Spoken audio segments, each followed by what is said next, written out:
what time and what you're doing. And from what I've seen previous to my getting here, they weren't providing that service. They were not doing what they were supposed to. They were not checking the places that they were supposed to. And every morning, the first thing I do when I get here is check what the securities did and where they went at what time. And I spoke to them already. I want them to check every building, and I don't want them to stop checking. I want them to keep patrolling and keep patrolling. And if they don't do that, there will be consequences. What about the cameras? That's also something that I was going to bring up, and I forgot. I spoke to Dan, and I have somebody that I've worked with in the past as, a camera person, and we want to improve our camera system, and, have something that we can fall back on just in case we want to know if somebody did something, and those sort of things. And how about the people that they all ran over, they're closing over the bridge, and we have no control about it, including kids, babies, and it's awful. All that falls into the constant patrolling. If we have eyes on that, if somebody sees a security guard, they won't go ahead and do the things that they did. If they see a security guard, they won't bring it to the car because they know that can lead to legal consequences. So just constant patrol and me being on top of them and making sure they're doing their job. If there's patrol in a community, there won't be any issues. Because people like burglars and stuff, when they know they're being watched, they're not going to do anything like that. So just being on top of them and making sure that they're checking everything. That's my plan too. Yes, because I think they know that if we are an easy target, Yes. especially on that wall, it's not the first time that we had an incident like that. And it's not one car. It's like 7, 8 cars. Like I said, to break into seven or 8 cars, it takes some time. So that means the people that were here weren't doing their job.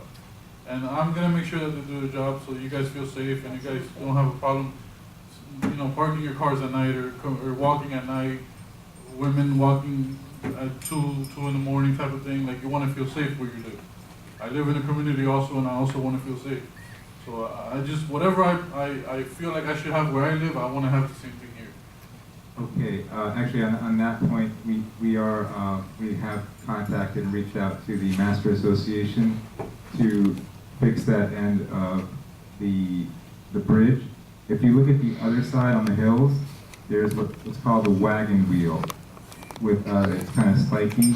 So as far as I know, there's no instance on that side of people trying to climb over and get on that side of the bridge into the hills. Our side doesn't have that. The Master Association, that is Newbury Association, is responsible for that. We've contacted them, and I think Danny said by the end of this month, they'll be out there and correct that, because that's where we believe most of the breaches were taking place, right at that, where the bridge meets the edge of the water line at the canal, and where it meets the wall. So that's going to be taken care of shortly. John, how long has that been requested? Quite a while. Okay, so that's being taken care of. I mean, after all the damage is done, but that had been requested going back almost a year. Right. Check out your minutes. Yes, should have been done. Okay, so we're going to move on to the next item. I'm sorry, we got you earlier, so we're going to move on to the next item, and that's the, again, thank you, Marta, appreciate it. Thank you. And welcome aboard. Next item is the salon lease, and Dan, could you explain that item? I only have limited knowledge about this because it was turned over to a committee. Okay, let me let Rabbit handle it then. Rabbit, you want? Yes, the salon is up for lease, I believe at the end of May. And we had 2 people that were interested in it. And so we got a committee together of 4 people and myself, and we reviewed the situation with both of the applicants. One of our options, since we had 2 people, was to split the salon, and which could have been done quite easily. And one of the applicants was okay with that, the other was not. She said she wanted it all, and so we basically set up a price. If we were gonna split it, we were gonna go $200 for the small section, $300 for the large section. So we explained to her if she wants it all, she'll have to go $500. And she wanted to break in the summer, and we said, no, it's gonna be $500 year round. The other applicant said, well, if you're not gonna split it, then I'll take it, the whole thing. And I will give you $600 year round. So that's the situation we're in. The committee said the best thing for the village is $600 over $500. So I guess it's up to the board to decide if they want to go with the lease for $600. Okay, so are you proposing a motion on that? Right? Or, Yeah, I think we should put it up for vote. but, okay, Murat, you want to make the motion? Yeah, for $600. Okay. Murat made the motion to award the lease. Okay, for what period is that, Rabbit, what period? That's be a 5-year lease. She wants it for 5 years. It's a 5-year lease? Yes, $600 every month, year round. And that's for 600. Yes. Could you tell us who the applicant is? Yes, I have her card here. It's Nails by Nava. Me. Oh, she's actually here. Rabbit, so the motion, Murat, that is that to approve the $600 lease with Nava, Nails by Nava, for 5 years at $600 per month. And Rabbit, do you second that? Yeah, it's like, Okay, so that's the motion on the table right now. We need to discuss this now among ourselves as a board. Anybody have any comments, or Murat or Rabbit? Anybody? Murat? No, I don't. Okay. Then I'm gonna open it up for the membership. Yes. I have a question. Insurance that. They do, not us. Dan, could you comment on the insurance? I believe it's the tenant that has to. The tenant has to provide insurance. Right. So it is the tenant. Mhm. The utilities, who pays the No, I'm not utilities? sure about that. Yeah, actually, you know, this issue came up a few years ago. That's why I remembered it was a tenant, because one of the tenants, I'm not going to say who, didn't have insurance for a while and let it lapse, so they had to obtain the insurance again to comply with the terms of the lease. But it seems to me that we don't have an actual lease drawn up, so we would have to drop a lease based on the terms that Rabbit is suggesting, and obviously very clearly delineate all those aspects, including the need to obviously obtain insurance, what the hours would be, I believe would also be in there, and things of that nature. So we have, I believe, until May 31st before the current lease expires. So then, if we approve this motion that Rabbit is making today, we could then put all that together and maybe delineate some of the terms that haven't been ironed out yet, and then maybe come back for a final vote next month before the May 31st expiration date. So that's something. Dan, if we approve this, can you, maybe using the old lease as a template, go ahead and outline all the terms of the lease, the responsibilities of both parties, etc., if this is approved? Can you do that, Dan? Is this the draft? Yeah. Oh, we do have a draft, okay. The So, only thing we have to change is the amount per month. okay.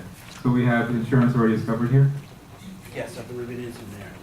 If Where it's that? not, then we'll have to put it in. Well, I mean, what, oh, I see. It's okay, so it's under number 5, it says insurance, tenant, and tenant's own expense. maintain a policy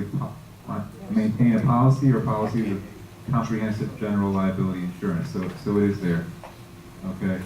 I don't see ours, or is ours on here?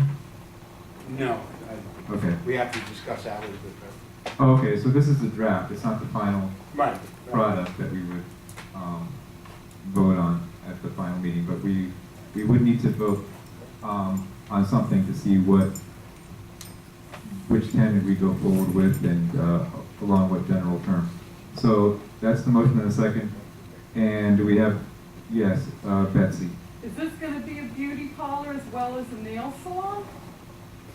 Okay, that would be something that, Yes, yes, I'm gonna work on it. It takes time, but I'm gonna build it, and you're gonna be happy from it. Good, then I'll be able to use it. yes. So I'm wondering, is 5 years like a standard time on a lease or something like that? And would you ever raise the rent in the 5 years? And what if the lease is broken? Okay, so if we're signing a 5-year lease, then we would have to abide by the terms of the lease for those 5 years. So whatever rent is established, that would be for the duration of the 5-year lease. And the current lease was 5 years. Yeah, the one that's expiring next month was 5 And years. it was never, the rent was never raised in that 5 years? No, never raised, never lowered. Okay. And what if the lease is broken? If the lease is broken, then obviously the lease would be broken, and then we would be able to put somebody else in there if the lease is broken. And would there be some liability for the person renting, leasing the space? Liability in terms. If they don't make it to 5 years, what happened if they go out of business in 2 years? Right. So your question is, would they be responsible for the balance of the amount owed on the contract for out of the 5 years? Something like that. I'm not an attorney. Dan, generally speaking, if a lease is broken before the expiration of the lease, is the party that breaks it responsible to pay the rent for the duration of the lease? Generally speaking, yes. Okay. Actually, there's 2 ways that could be done. You can put down a certain amount, or you can say all of the rest has to be paid off. So you could put a penalty of, let's say, the forfeits in 2 years, then you can say, then you owe 6 months. Right. By the way, we can't hear anybody on video. If we can get that, Yeah. get Or somebody. you owe the balance. I'll get with Robert later. Okay. Who's paying the rent, the utilities? Who's paying the utilities? Yeah. Dan, who's paying the utilities? Tenant. Yeah. The tenant? Yes. The tenant is paying the utilities. Is that, well, the electricity, not the water, right? The Right. electricity. Yeah, electricity. Yes, Joan. Joan, you have a question? We can't hear you, by the way. We need somebody with a mic to be walking around with the mic.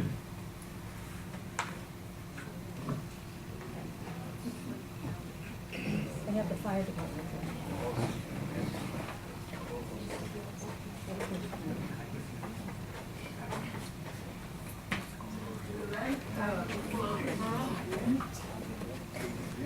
The rent before was $100 per month in the low season and $200 per, 300 in the high season. So the tip is just gonna make a lot more money, 3 times for what they were making before. That's all I'm gonna say. Okay. Any other questions from the membership or comments? All right. So there's a motion and a second on the floor. Any more discussion from the board? Does anybody want to be recorded as a no on the motion that was made and seconded? Hearing none, it's approved. And again, Dan, if you could work out the all the lease terms and then bring it back for final approval at the next meeting. Yes, I'll do Okay. So, on the board, Do they have a 30-day notice to, do they have a 30-day notice to?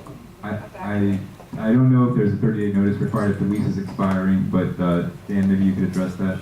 There is a 30-day notice. Okay, there's a 30-day notice, then, okay, so make sure you provide a 30-day notice. Okay, the next item is the two payment plans, I2T and G3E. Dan, can you address that? Okay, I2T has offered to pay an additional $150 per month on top of their normal maintenance fee. It would take them approximately 3.5 months to become current. Okay, you want us to approve both in the same motion? Okay. Give us the other one. The other one is G3E, and they have agreed to pay an additional $200 per month, and that would be on a 2-year plan, so that they would then become current at that point. It's 2 years, you said? Yes. Okay. Is that more than the average? Yeah, but that's what she said she could afford to pay extra per month, and based on what she owed, it worked out to be 2 years. Oh, all right. I mean, I prefer not referring to the attorney if we can. 2 years is a little more than what I'm comfortable with, but you know, if they don't abide by it, then we can consider the attorney option. But is there a motion to approve these two plans as presented? Again, the first one was for I2T, 150 extra a month, and that would be, take how many months did you say? 3.5. 3.5 months, and then the second one was for G3E, 200 extra a month. It would take 2 years. 2. Marat made the motion. Is there a second? Rabbit seconded it first. So. Any questions or comments from the membership? Can I ask you a question? Yes. On the apartments that were trashed, do we not have extra money aside that we collect from them when they move in? You know what I'm saying? In other words, We have a deposit, yes. oh, you do have a deposit, so that would cover the expense. I don't know how extensive the damage was, but ideally the deposit, and I believe is it the first and last month? What do we do? Is it first and last month and plus? So what I'm saying is, was it enough to cover the damage? No, not all of it. So it was extensive damage. Okay. Yeah, and especially if they hadn't paid for a while, then it's a Yeah, loss. that's why we're evicting the. Are they gone yet, or are they still in the process? They're gone. Of eviction? They're gone. Okay. All right. So, okay, is there any objection to the motion? Hearing none, it's approved. Oh, okay, the next item is, fines. All right, so the next item is fines and suspensions. Dan, could you go through them one by one? Z3D is for illegal occupants.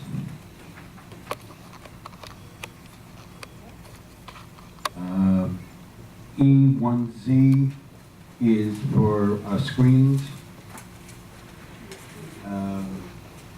E1H is illegal occupant. I3M is items left in the hall blocking the hallway. O1L is items blocking the hallway and behind the unit. Y1X is an illegal dog and resident. And O2J is window. And that are your violations. What about E2J with the towers on the terrace? Yeah, we sent them a letter, they said that they would take them off. We don't find them right away. If they continue to do it, then they're brought to Well, court. you send them a letter and you have 2 weeks. I don't give them 2 weeks, I tell them it's gotta be done immediately for something like that. Oh, it's still there. I'll go back tomorrow and check to see if they're still there. Let me see. So, on the first one, illegal occupants, I was curious about that one. So, how did we find out that they were illegal occupants living in there? It had been reported by security and they verified it. Okay. So they never submitted an application? Correct. Do we know who these people are? Were we able to identify them? I don't, I have the owner's name, no, I don't have the occupant's name, but there's nobody listed in the files or on tops as having a tenant there. The owner lives in Hollywood. There was no response at all from the tenant, from the owner? No, none. Okay.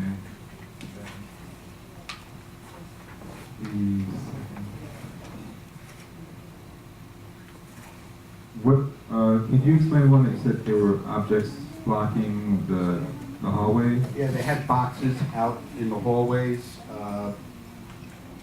that had been delivered, but they were there at 3 o'clock in the morning. Okay, so what was the last time we had a fining committee meeting? Here. I think it was February. February? And they were all approved? They were all ratified? What happens a lot of times is these people just are not showing up, so they're just being ratified immediately. All right, so do we have a motion to approve levying a fine of $100 a day up to a maximum of $1,000 for each of these violations, with the first $400 coming out of the tenant security deposit if it's a leased unit, and any balance coming from the owner, as we usually do. So we need a motion. Again, with levying the fine, we don't actually fine them. The term levy in the state statute actually doesn't mean to fine. It means to refer to the fining committee. So the fining committee would then have to approve the levying of the fine. All right. So is there a motion again to levy the fine, refer it to the fining committee to approve the fine on these 1, 2, 3, 4, 5, 6, 7 units? Okay, before we do that, before we make a motion on that, in the Heidelberg building, there is a window that is completely broken out, and it's covered in plastic, which is not covered very good. And I wonder why it's never came up. It's been fined twice. We are now going to have it repaired ourselves and back charge the owner. And it's 2J. Yeah, Yes, they've been fined twice already. okay, so we'll have George fix it and charge it to And then them. we'll charge it to them, correct? Okay, When you say they've been fined twice, so I brought it to the board, and the board approved the fining. They were sent to the fining committee. Nobody ever showed up from those apartments, and the windows now got a piece of flimsy plastic covering the broken out glass. But we can't get in touch with anybody from that apartment. So now we'll have George go in there, or whoever, and fix it. And whatever the cost of the glass and material and time is, that will then be charged to the, back charged to that unit. to the account. Right. It hasn't been done yet, though. No, it will be. All right. $150. Say it again? $150. $150? Oh, okay, so it didn't go all the way up to the 1,000. Can you go into somebody's apartment? Is- That's the person being there? Yes, we can. Is the maintenance current on that unit? Yes. It is. Okay. I'm just wondering, like, from the standpoint of the ledger, so if I don't know if this is a one of those units where it's automatically deducted or not, but